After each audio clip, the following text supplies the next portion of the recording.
Weeylite approached me to see if I'd review their K21 tube lights. I'm not a huge fan of tube lights, that particular form factor. It's just not part of my regular work style. But Weeylite is a sister company to Viltrox, and over the past 5 years or so, Viltrox has moved solidly from a cheap parts company to a high-quality manufacturer. I own the Viltrox 85mm f1.8 lens, and it's a beautiful, responsive lens. I also own a Viltrox adapter that I found better made than the pricier Monster adapter, so I was curious to see what Weeylite was up to and whether they were on the same path. The 12-inch RGB wand covers a broad temperature spectrum from 2500 to 8500, wider than most, and it also covers a full color spectrum. At $70, is it expensive? Well, compared to the 12-inch Quasar Science Q10 that runs $190, no. Compared to some cheap Chinese imports, kinda. But I think the $70 Weeylite is closer in quality to the Quasars than the no-name brands. The K21 is heavier than I expected. With the exception of the mounting points, it's all plastic, but it's a thick plastic that feels pretty durable. You can control every feature, from color temperature to preset scenes, from the light itself, which is an approach that I like. I find that it's awkward to pull out my phone on sets to fire up an app and another app and another app to get all my devices running. The controls are simple and intuitive, and the screen is plenty bright. One feature that the app does provide is the ability to link and control multiple lights, and not just the K21s, any light in the Weeylite line. This is a feature you won't find on those cheaper lights, and suggests that Weeylite is thinking into the future and aiming to give some longevity to these and other units. The light is also upgradable via firmware, so if the app evolves or other better preset scenes are developed, the K21 can technically get them.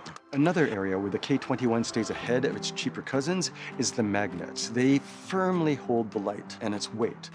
Another nice touch is the built-in rubber pads for the 1/4-inch mount. It's not a rubber sticker that protrudes from the surface, it's built in for a level top. But the most important consideration is, of course, the quality of light. My tests fall on the more practical side. I use my custom white balance meter on my Sony A1 to determine color accuracy in terms of temperature. With the K21 set to 5600K, the Sony A1 registers the light at 5700K, a variation of 100 degrees, which is excellent. 300 is considered good accuracy. Then I import that clip into DaVinci Resolve and use the eyedrop tool to see the red, green, and blue levels. If they line up within 5 points of each other, then there's no real color shifts. It doesn't give me a CRI, but knowing whether my white is actually white is the real object here. The K21 has very good color rendition.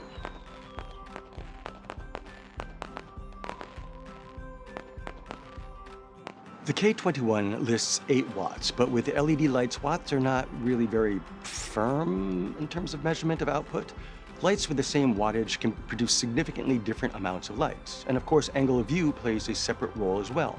I'd say the K21 and its planes, it puts its 8 watts into efficient use. It's as bright as my favorite little RGB, the panel light, which claims 10 watts. And the light is soft. The diffusion plastic is quite thick, so the LEDs must be pretty efficient to punch through. My 10-watt panel has no diffusion on it. Nonetheless, 8 and 10 watts isn't bright enough for a solid key light. It's the equivalent of a 70-watt bulb. So what's it good for?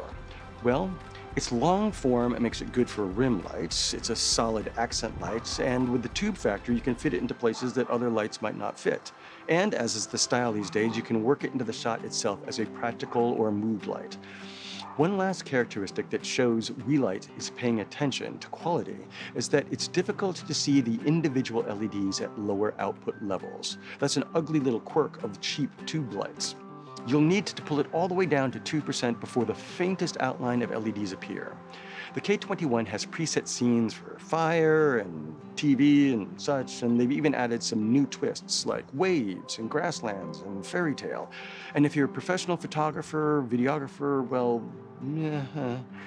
But with the new trend, they've also included the ability to change the speed and intensity of the effects for something that's a tad more realistic.